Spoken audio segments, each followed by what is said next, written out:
All right, good morning, everyone. How's everybody doing?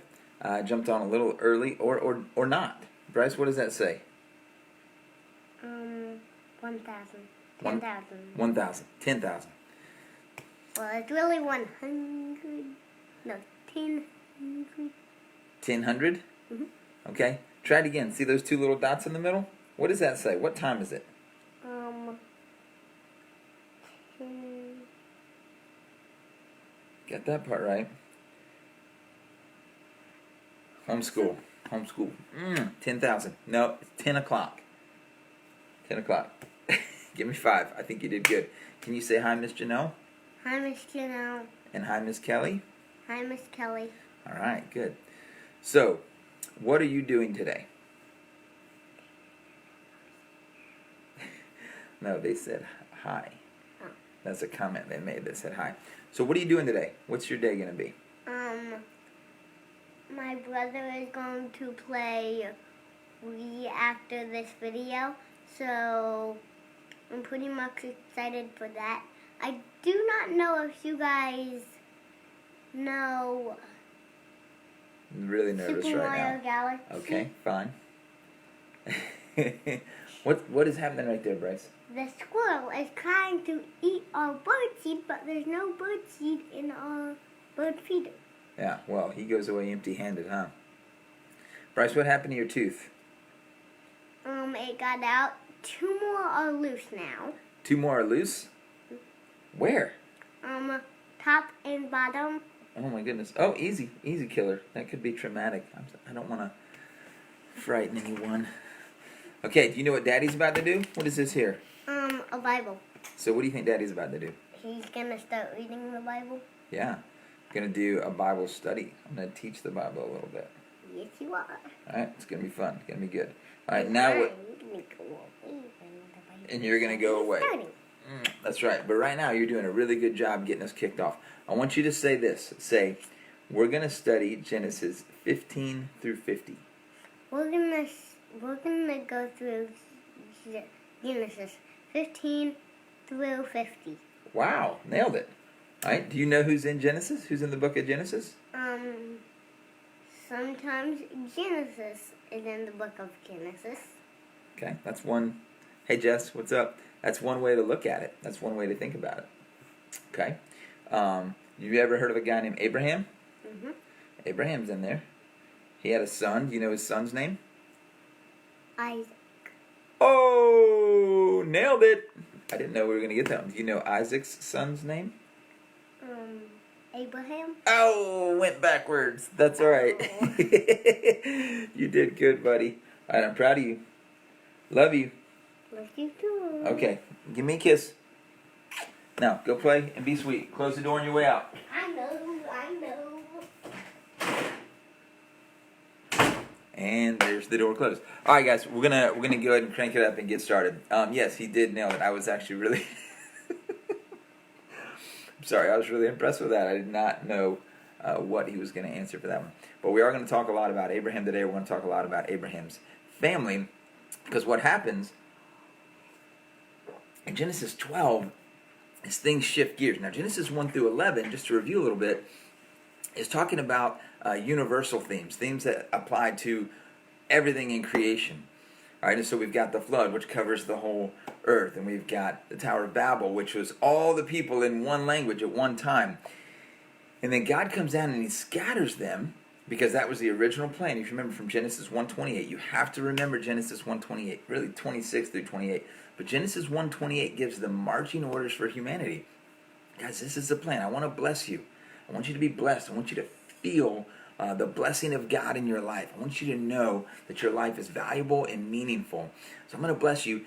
And, all right, so it's not just bless you, period. It's bless you, and I want you to fill the earth. I want you to go. I want you to move out. Troops, move out. Let's go fill the entire globe with image bearers, with people that will represent who God is, the characteristics of God, the attributes of God. So that was the whole plan. So really, God's plan for the world is that the world would be full of God.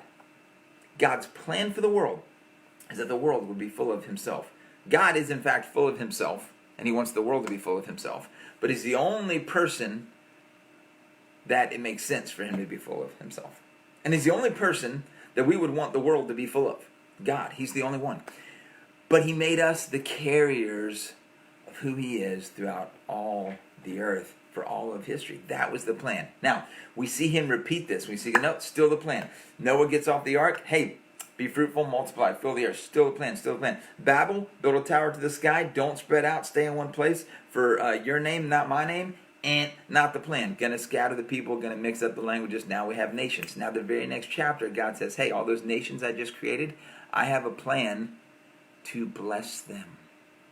I want every nation on earth, every tribe, every people group, every tongue, every language, every nation to feel and experience the blessing of God. That's God's plan. So he begins to make that plan a reality through one man, Abraham. Through one man. What's up, Dawn? Welcome, Dawn. All right, so we're talking about Abraham, and we're jumping from Genesis 11 into Genesis 12. Now, I know we talked a little bit about Genesis 12 last week, but we have to recognize that now from 12 through 50, the rest of the book of Genesis is really about one family. It's about Abraham's family and his descendants. And it talks a little bit about Ishmael and what happens with him, and a little bit over here and a little bit over here. But the main storyline throughout the rest of the book is all about Abraham and his descendants. So we're going to jump in right there. Day one on your reading guide was to read Genesis 15, 1 through 6, a little bit of 17, a little bit of 18. So, what concern does Abram have in Genesis 15? He says, how is this promise to me going to be fulfilled? All these descendants that you're talking about, all this blessing, I don't even have one descendant. I don't have one. You're telling me I have a bunch. So in Genesis 15, God does something pretty amazing. He says, all right, let's go outside. And he says, look toward heaven, Genesis 15:5, and number the stars, if you are able to number them, which you aren't. Then he said to him, so shall your offspring be. And again, Abram's like, all right, so sounds cool. When are we getting started? I got nothing. Sarah's got nothing. We got nothing. When is this thing going to happen? But in verse 6 it says, he believed the Lord, and he counted it to him as righteousness. Abraham believed God when he really had no reason to believe. All he had was the word of God, and that was enough for him. He didn't have like 10 kids and thought, I guess out of 10 he could make thousands and thousands. He had 0. And he believed that out of 0 he could make thousands and thousands. That's pretty amazing. All right, and that belief, that faith, was counted to him as righteousness. Now, the last part of that question was, why is this so important for our understanding of the gospel? Because how do we become righteous before God? The same way Abraham did, by faith. He believed God, and that was his righteousness. Okay, so then we jump over to chapter 17. And something really amazing happens in chapter 17. He makes a covenant with Abraham, and he actually changes his name. This is really interesting. So sometimes you've heard him called Abram, and sometimes you've heard him called Abraham. And most of the time we just kind of go, maybe there's a reason for that. I don't know. Well, there is, because before this time in chapter 17, his name was Abram. But God changed his name to Abraham, and he changed Sarai to Sarah. What letter did God add to both of their names? He added an H. Abram to Abraham. Sarai to Sarah with an H at the end of it, which is how most people still spell it today. God added an H to their name. Now, if you look at what's called the Tetragrammaton, it is Yahweh. It transliterated into English, it's Y-H-W-H. Yahweh. All right, so that's kind of how you would say it more in Hebrew. Pretty interesting that the dominant letter in Yahweh is H. And the letter that he adds to Abraham and to Sarah is H. So it's like God was saying, I want to make sure you have a piece of me with you. I'm going to change your name, showing I'm in control, I'm in charge, and I want me with you. In other words, I want you to identify with me. Even when people hear your name, I want them to hear a little bit of me. I'm giving a piece of me to you. Doesn't that sound exactly like how God created man in the first place? In his image, giving a piece of him to them? Isn't it cool now here with Abraham? It's like God saying, that's still my heart for humanity. That's still my passion for my people. I still want you to have a piece of me with you. And so he changes his name, and it's not just a, hey, I'm changing your name because I'm in control, though I do think it represents that truth as well. It's this idea that I want you to have a piece of me with you. I want you to identify with me. So that's the big thing that happens in chapter 17. There's a lot more we could get into about the covenant. We don't have time to get into all of that, but it's pretty fascinating stuff. Again, I recommend to you Gospel Coalition website. You can search on their site any of these things, and they've usually got some pretty good information on there. What happens in chapter 18? Sarah hears the promise about all these descendants and about all the kids that she's going to have. And what is Sarah's response? Somebody type it in. What is Sarah's response when she hears Abraham talking with the Lord, which is a fascinating story in chapter 18. She hears Abraham talking with the Lord, the visitors that come to them, and he prepares a meal for them, and they're talking, and then he says, Sarah's going to have a baby. What does Sarah do? What is her response? I'll give you a hint. It's funny. She laughs. She laughs. And then God goes, why'd your wife laugh? And she's like, I didn't laugh. And he's like, you did. You did laugh. I heard you. It's really, really actually pretty funny. So she laughs. Why does she laugh? Because she doesn't think it can happen. She doesn't think it can happen. Okay. But it helps us to know that God can do impossible things. What's up, Tom? Welcome, buddy.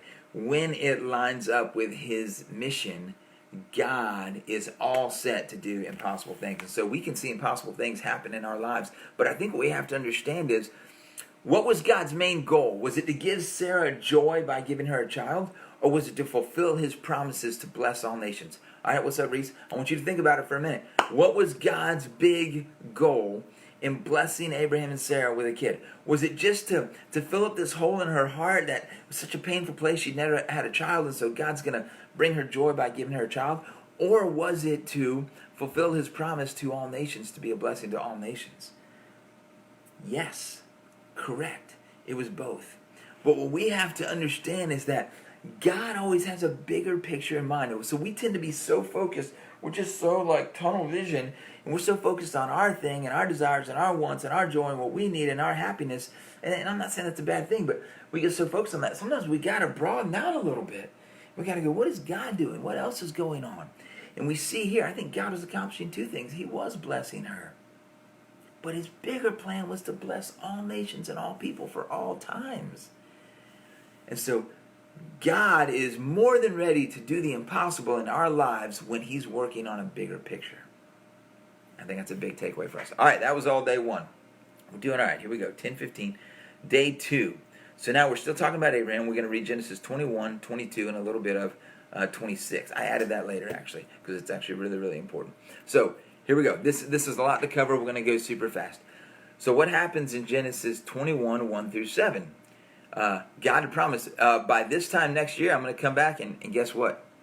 There's going to be a little one crawling around in diapers. That's what's going to happen. And she laughed. She didn't believe it. So now what happens in 21, 1 through 7, God's word comes true.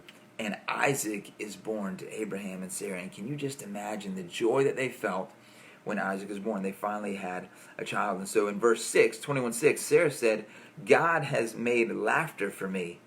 Everyone who hears will laugh over me. And she said, who would have said to Abraham and Sarah, who would have said to Abraham that Sarah would nurse children? Yet I have borne him a son in his old age. And so God brings this beautiful joy to this elderly couple, but he's working on something bigger. And so she laughs when she hears and doubts the promise, and then she laughs when she sees the promise come true. Really cool to see that connection there. All right, now what happens in Genesis chapter 22? This is a big one. This is a big one. This is a chapter that you should really know in the book of Genesis. Like, you should really know 1 through 3. You really got to know 12. And you really need to know 22. Okay? It's all important, but those are really, really important. You got to know what happens in Genesis 22. So, the question is, what is Abraham's response to God in Genesis 22:1? God comes to Abraham, and he simply says, Abraham. And Abraham says, here I am.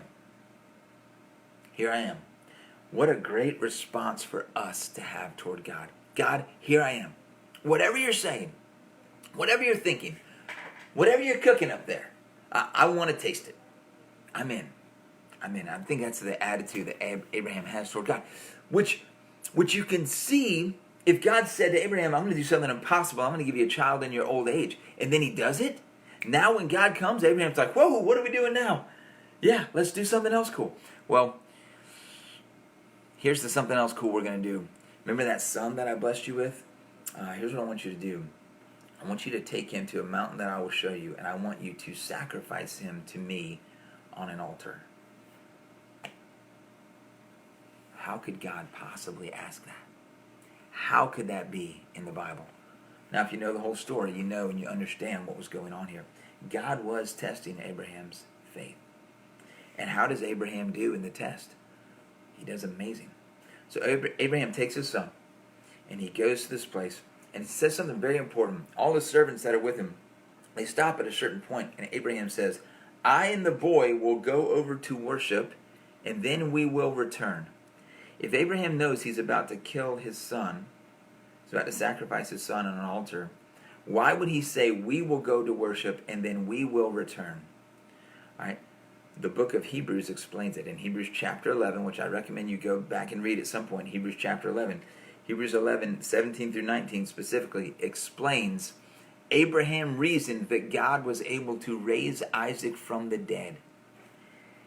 Abraham knew, this is the one you promised me to fulfill all these great promises for descendants. If you tell me to sacrifice him, I will, but I'm just going to assume you can raise him from the dead. Abraham believed that. That's a crazy amount of faith. That's why he said, I and the boy will go over and worship, and then we will return. What would make him think we will return? Because he knew this is the one God promised, and through him, he's going to fulfill more promises, and I just believe God's going to somehow keep him alive or bring him back to life. Isn't that an amazing faith? So we see some pretty interesting things here in this connection with Abraham and Isaac. So I want to make sure I point those things out. In verse 6, Abraham took the wood of the burnt offering and laid it on Isaac his son. And he took in his hand the fire and the knife, so they both of them went together. Where is the wood for the burnt offering? It's on Isaac's back. And they're walking up a hill. Isaac, Abraham's one and only son, whom he loves, has wood on his back walking up a hill. Okay, there's a pretty amazing picture there. And then what's going to happen at the top of the hill? The one and only son is going to be sacrificed. Okay, amazing picture of what God would one day do to bless all nations. Genesis 22 points to Jesus. It points to the very thing that we recognized and celebrated yesterday on Good Friday. It points to the Messiah who would come, who would carry the cross up a hill on his back and would be sacrificed for the sins of the world. God was pointing to this in Genesis 3:15 and Genesis 3:21 and now here in Genesis 22 with Abraham's son. So they go up the hill. And right at the point that Abraham is about to obey God in a heartbreaking way, God says, wait, don't do it. And Abraham is so relieved. And then God says, look behind you, and there's a ram, a sheep, a lamb, okay, stuck in a thicket. And so what happens is, now the picture switches. First, Isaac represents Christ. Now Isaac represents us. Because he was headed for death, but there's a substitute lamb. And didn't Abraham say, God will provide the lamb? Isaac asked, where's the lamb? Abraham said, God will provide the lamb. And God did. And so now the picture switched. Now Isaac represents us. We were headed for death, but we are saved, and there's a substitute lamb. Jesus is the Lamb of God who takes away the sin of the world. And God was pointing to this from the very beginning. Amazing, amazing pictures, especially significant for the weekend that we're in right now. Okay. So then at the end of this whole ordeal, which you can imagine how emotionally taxing this was for Abraham, God repeats something to him. In verse 17 he says, I will surely bless you.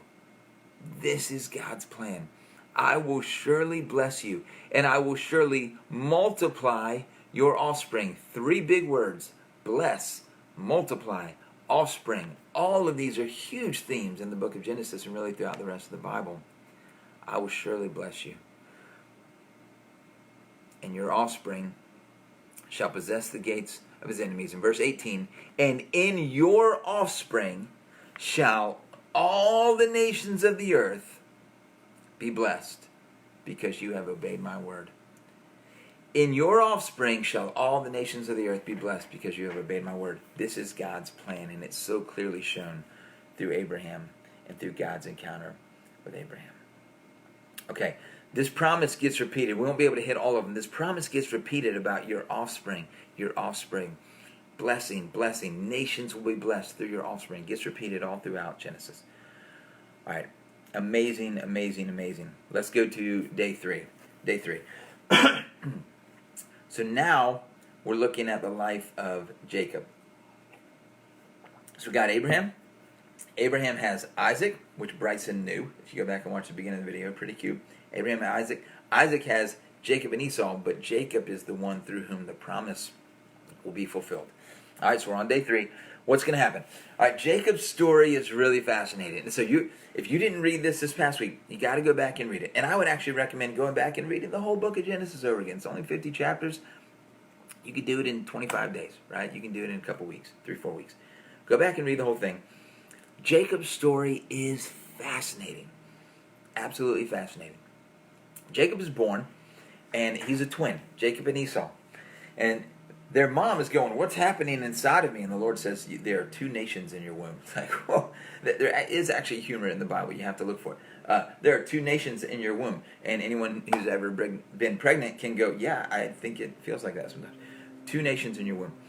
And Jacob and Esau are born. Esau comes out first, and Jacob comes out second. So Jacob is the youngest. Esau is the oldest. And what is happening as Jacob comes out of the womb? Esau is born, and Jacob comes out, and he's grabbing a hold of his brother's heel. And he's named after that. He grabs the heel. And it's a euphemism or an idiom, I don't know which of those words is correct, for a deceiver, a trickster, a manipulator. And that's what Jacob ends up being as we read his story. But what's interesting to me is Jacob is grabbing out of the womb. He's reaching and grabbing. Listen, that's how all of us are born. All of us come out of the womb reaching and grabbing. And isn't it interesting that with a little newborn, if you put your finger or anything close to their hand, what do? They just latch on so quick. And actually all of us do that. And we continue to do that throughout the rest of our lives. So does Jacob. So in Jacob's life, if you read the next chapter, so that's chapter 25, kind of explains their birth in the second part of the chapter. And then you see Jacob steals the birthright, or tricks Esau out of his birthright. And then in the next chapter, in chapter 27, you see that Jacob steals the blessing. Isn't this interesting? Jacob is so hungry for a blessing. Well, the story explains to us that Jacob was a mama's boy, and Isaac actually preferred Esau. And so Jacob was a little bit more of a homebody. It says that he had soft skin. Esau was a little more out in the woods, out in the wilderness, tough guy, outdoorsman. And so this begins to kind of shape who Jacob is. He's like, I'm going to get ahead somehow. I'll make some soup. You come in starving, I'm not giving you this soup unless you give me your birthright. And so he gives it to him. And then he tricks his brother out of his blessing. And so just like when Jacob came out of the womb reaching, he's still reaching. He's still reaching and grabbing and trying to get anything he can to fill up what I believe was an emptiness in his soul. And I think this is something we can all relate to. So again, Jacob's story, really, really fascinating. What's really amazing is the way it all culminates in Genesis 32 and 33. All right, so eventually Esau says, I'm going to kill my brother Jacob. And Jacob says, this isn't good. He's way stronger than me. He has weapons. I'm out of here. He leaves and he goes to find a wife. And so you got to read this really, really interesting story about how Jacob finds a wife. He ends up with 2 wives. No, the Bible is not condoning that. It is describing this is what happened. And so Jacob now he works 14 years for the woman he loves, the woman that he wants. 14 years he works for her. What's he doing? He's reaching, he's grabbing. He starts to multiply goats, and he becomes very rich. So now he has a big family, and he's super, super rich. Why? Because he's always reaching and grabbing. He does all of this But then it's time to leave Padan Aram, which is where he was. It's time to go back home. And he starts heading back home with all of his stuff. He's been reaching and grabbing his entire life. He starts heading back home, and he hears that Esau is coming to meet him with 400 men. What do you think Jacob is thinking? I tricked my brother out of his birthright, out of his blessing. He swore he was going to kill me. Now my father is dead, and he's coming to meet me with 400 men. Probably not a happy reunion party he's planning. So Jacob is scared, as you might imagine. He divides everything he has up into 2 camps. And he says, well, at least if he comes and attacks one, the other will make it. If he comes and attacks another, the other will make it. So he divides everything he has up into 2 camps. And then he's by himself at night. He sends everything he has over. And there he is. Now listen, he's been grabbing his entire life, reaching after something to feel significant. I truly believe. Now he's all by himself. He's separated from every single thing he has. Family and possessions. It's all gone. Completely separated. And there's Jacob by himself. And God comes to meet with him. And what does God do with Jacob at this point in his life? What does God do in Genesis 32? Really, really amazing. Well, in verse 22, it says, the same night he arose and took his 2 wives, his 2 female servants, his 11 children, across the ford of the Jabbok. He took them and sent them across the stream and everything else he had. And Jacob was left alone, and a man wrestled with him until the breaking of day. What? And when the man saw that he did not prevail against Jacob, he touched his hip socket, and Jacob's hip was put out of joint as he wrestled with him. And he said, let me go, for the day has broken. But Jacob said, wait for it. Jacob said, I will not let you go unless you bless me. He's so hungry for a blessing. He's so hungry to know. He's so desperate to know that his life counts, that his life means something. He's so hungry for a blessing. And so he grabs a hold of this man that he knows now, wait, you just touched my hip and now it's out of joint? He knows this is no mere man. And he grabs a hold of him and he says, I will not let you go unless you bless me. And then he says, what is your name? He said, Jacob. And he said, your name shall no longer be Jacob, but Israel. Wait, who changes names?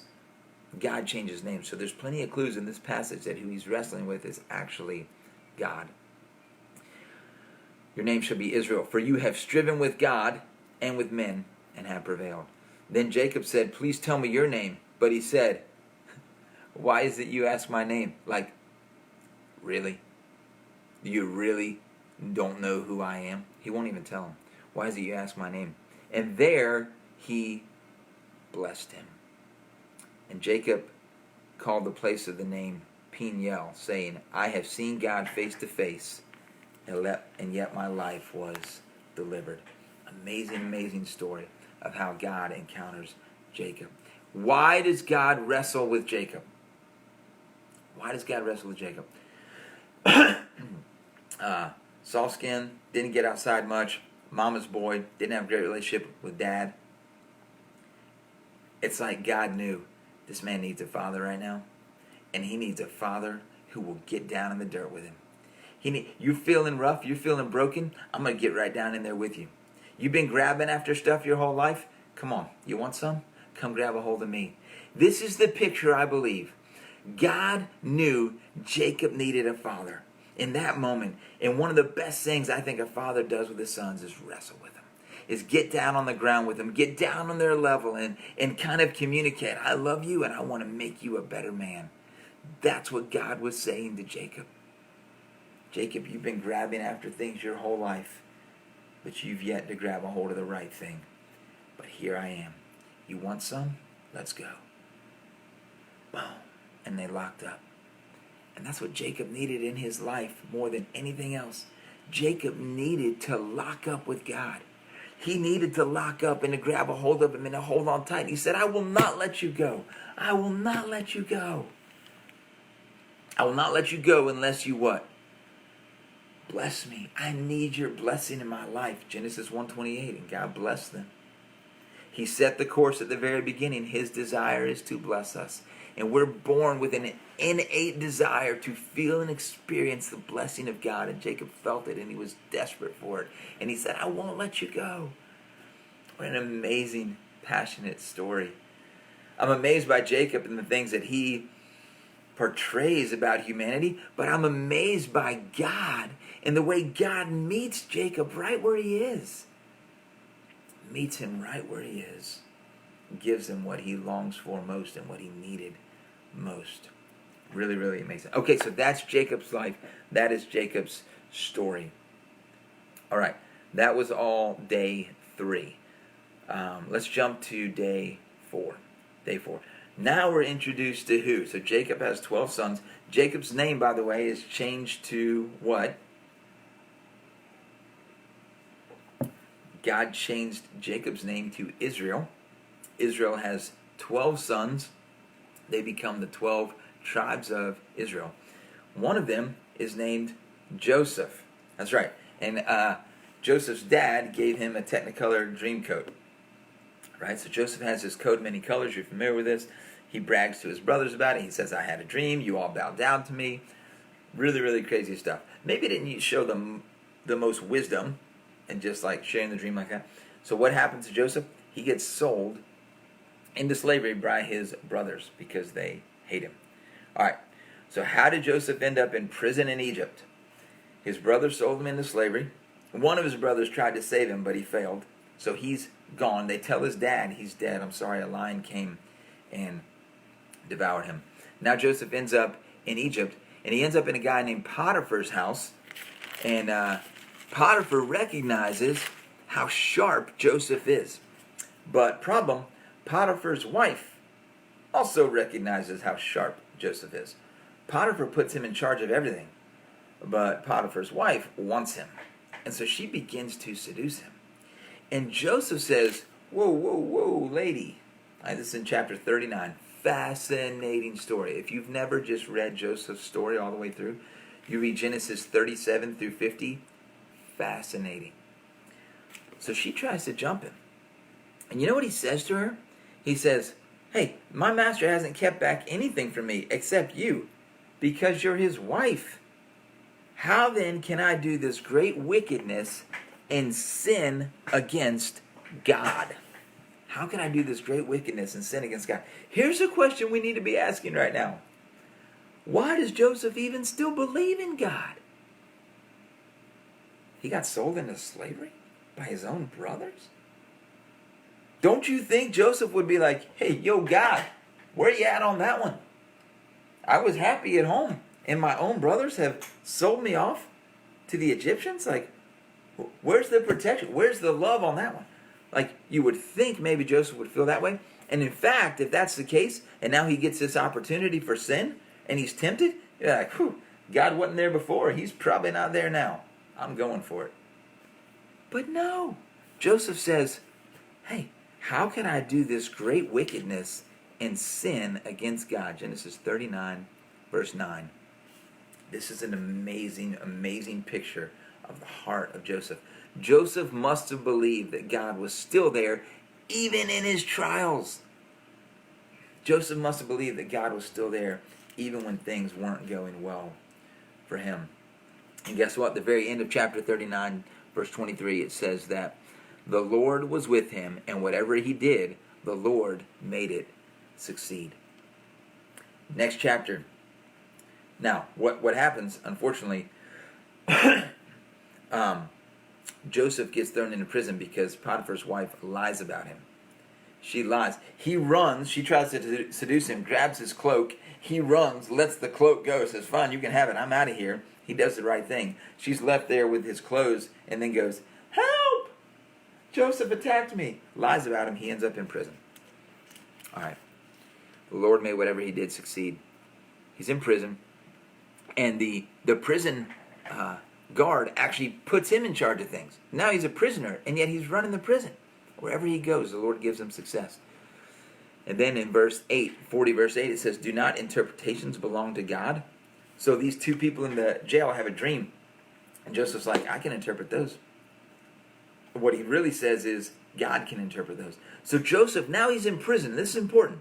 He's already been sold, now falsely accused, now in prison, and he still believes in God. He still believes in God. He's still being faithful to God. Joseph must have believed something about God that we sometimes struggle to believe. He is in control. My life is in his hands, and I'm going to serve him no matter what. He is in control. My life is in his hands, and I'm going to serve him no matter what. Joseph had to believe that if he's still saying, God can do this. You're in prison, far from home. Your dad thinks you're dead. You were falsely accused to get there. No, God can do this. Wow, what an amazing faith. So he tells him the dreams. His interpretations come true. And eventually it comes back to get him out of prison. Because one day Pharaoh has a dream. So now Pharaoh has a dream. And the cupbearer goes, wait a minute, what am I thinking? The guy who told me what my dream was when I was in prison, he could probably tell Pharaoh. So he goes, I know a guy who knows a guy who knows a guy. And so he brings him in. And Joseph interprets the dream to Pharaoh. It's pretty amazing. Pharaoh recognizes the wisdom of Joseph. Says, okay, so here's what we've got to do. We've got to save all this grain for 7 years because we're going to have 7 years of famine. And Joseph says, you need to find somebody really sharp to put in charge of this process. And Pharaoh goes, who do I know that's really sharp? You're the guy. So Pharaoh recognizes it's in chapter 41, verse 39. Then Pharaoh said to Joseph, since God has shown you all this, there is no one so discerning and wise as you are. You got the job. So now Joseph is second in control. Janelle, I knew you would get that. Yes. Now, Joseph is second in command in all of Egypt. Why? Because he believed that God was in control. And he continued to trust him, and he continued to do the right thing. Okay. Well, if that was God's plan, very important question. If God's plan was to bring Joseph to Egypt to stockpile grain for 7 years, to save people's lives for the 7 years of famine after that, and his plan was always to put Joseph second in control in Egypt, why the charades? Why the charades? Like, why have him go through all these valleys before he gets to this mountaintop? Because that is often how God works. Because God puts us in situations, I'm sorry to use the coal and the diamond, but of high pressure to bring something beautiful. So God used these challenging trials to refine and reshape and mold Joseph into the man and into the leader he needed him to be in order to fulfill the plans that God had. Really amazing part of Joseph's story. So what was it, this is a question I kept asking in the reading guide, what was it exactly that Joseph believed about God?